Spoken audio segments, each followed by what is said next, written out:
Hi everybody. So I'll get to the film straight away because I can speak for hours on Renoir and his films, but we have little time. Um, it is one of mine and Martin Scorsese's favorite films, so he has good taste. Um, and he says about Renoir's films that you don't watch Renoir's pictures, you live them. And I think if you admire his work, you agree. If not, then I hope that by the end of this film, you kind of align yourself with that view. Um, I think I want to start by saying something about the choice of the film because maybe seems odd to some people to frame it in the South Asian Heritage Season. In my experience, I've seen the film being shown most of the time either as part of a Renoir retrospective or as a classic. And I think those are really fantastic lenses to view the film through. But I thought maybe on this occasion, we invite the audience to engage with the film and experience it as also a significant work of South Asian screen heritage. And because, I mean, and this is my view, I want to stress that. I think the film does actually lend itself to our broader theme on various levels and through sort of like various elements in the film. Sorry. So, for example, the setting of the year the story is set is 1946, which, as everybody would know, is a really crucial year in the history of this continent. It was really the beginning of the end of the British rule. So that's sort of like a key point. But also, the place, the location, which is kind of modeled after a town named Narayanganj, which was at that time in British East Bengal, and today it is in Bangladesh. So that's significantly changed as the geography has changed and politics has changed. And lastly, and above all, the story of the film itself, which, if I borrow Renoir's words from his memoir, is that of an English family living foolishly in India like a plum on a peach tree, which I think is a very interesting choice of words. Yeah, and tying all of these elements together, I think what we really have is this unique opportunity to, especially from the South Asian heritage, sort of like diaspora vantage point for many of us, to really meditate on and reflect, on the films, this very complex, multicultural, multi sort of like faceted, and dare I say, multi-colonial, heritage with obviously India, Pakistan, Bangladesh really tied together with that one side of heritage story. And on the other side, we have obviously some of the Britain, has played a big role in shaping our history, but also I think a lot of people may not think or know that Portugal controlled Portuguese India till 1974. And France, which gets mentioned in Renoir's memoir, was controlling French India till 54. And he talks about this a great deal in his memoir when he talks about the river with the French Indochina War on, how the equipment was delayed and so on. And so, I mean, I hope that even though the film does not really articulate or interrogate the politics of the time, it's far from it.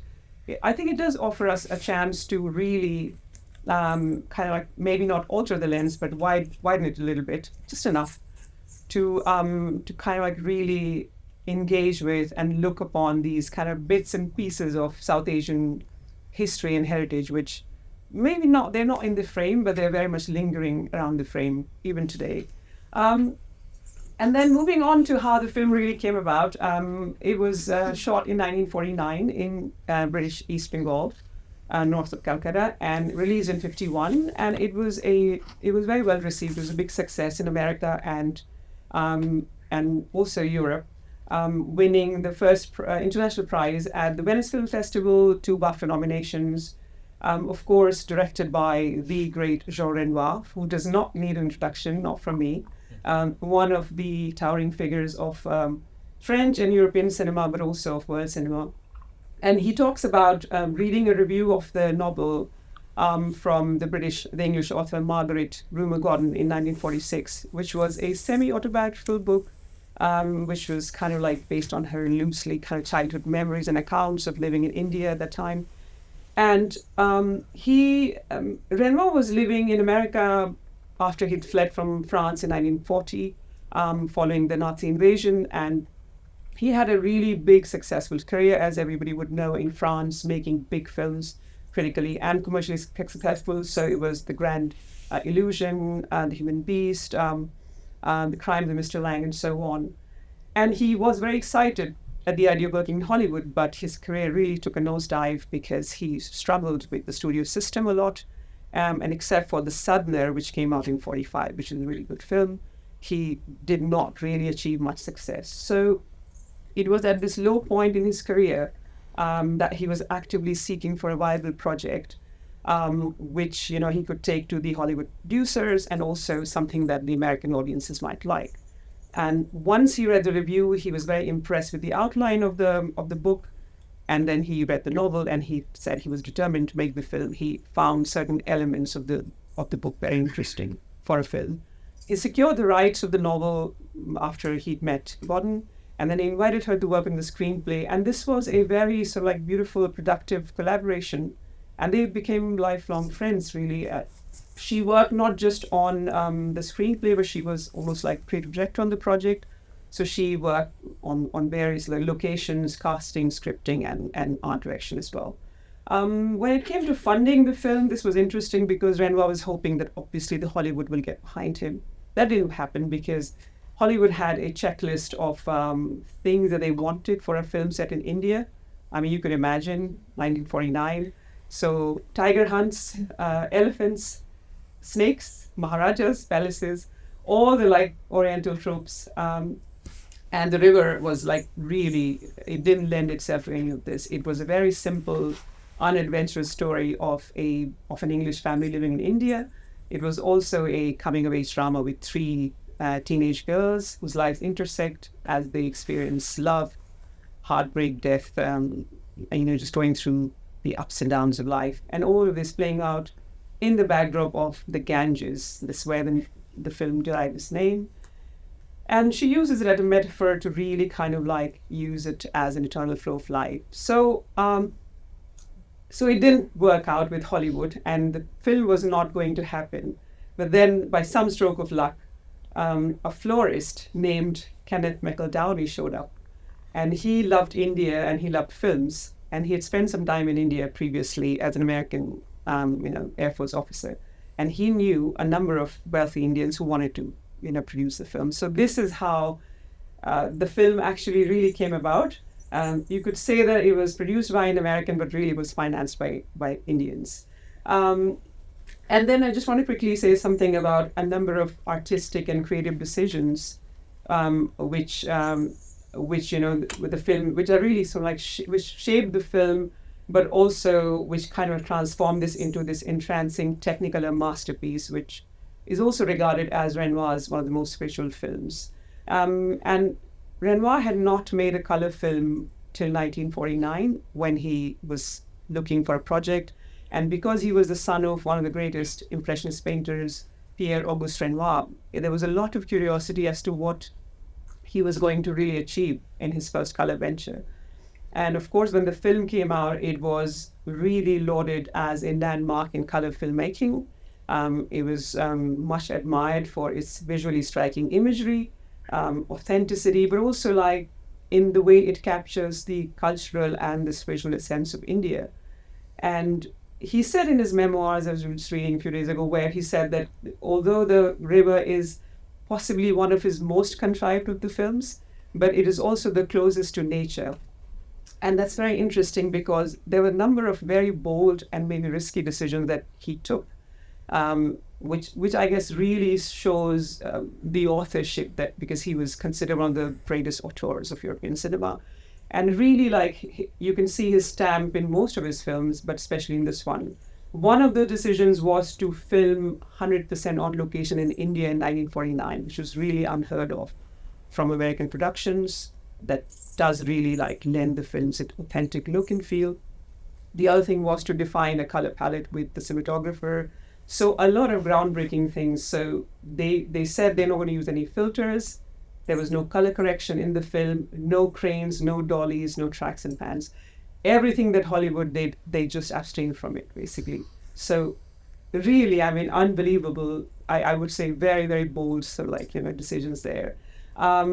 The other thing that they did was he requested Gordon to add some elements and characters in the film, and it's kind of stunning when you read the book, which I have, and watch the film. There are certain scenes in the film which work so beautifully and incredibly, which are not in the original story. I'm not going to say which ones because if you haven't seen it, it'll spoil for you.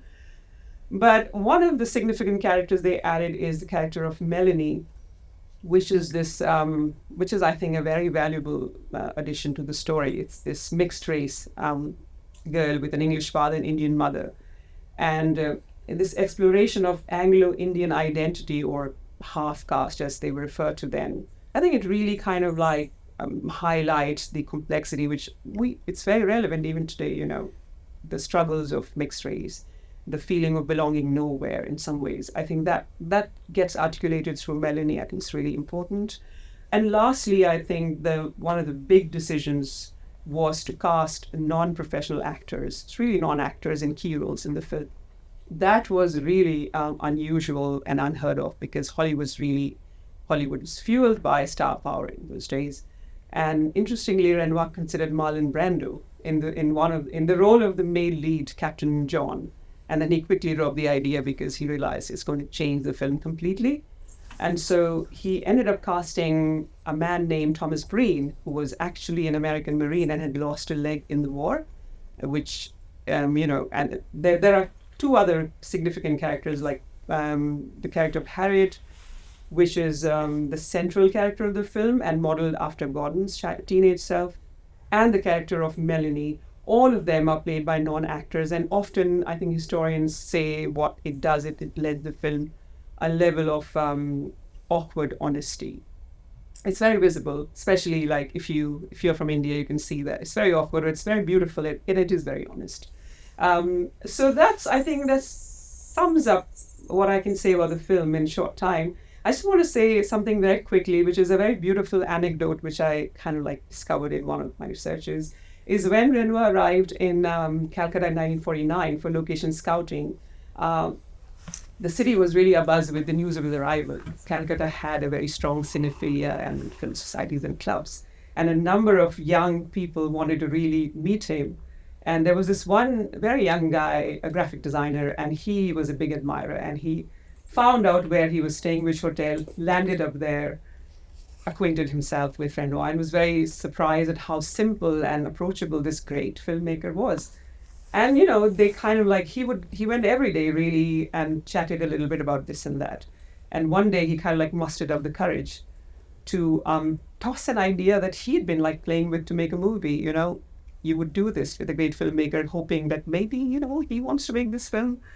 Renoir was very kind of like straightforward and said, "Oh, you should go ahead and make this film yourself." So anyway, this young filmmaker, I guess, really took the advice seriously. And he, in exactly 5 years, made that film. And that film is, I'm sure you've heard of it, it's called Pathir Panchali. And this young man was Satyajit Ray, who was a great admirer and has always spoken of Renoir as one of his greatest influences. And I was going to tell Molly as a marketing plug-in, shamelessly, just to say that we're playing all three of Ray's films in the program. So if you've seen it, you can revisit it. If not, then this is your chance to watch all of them on the big screen.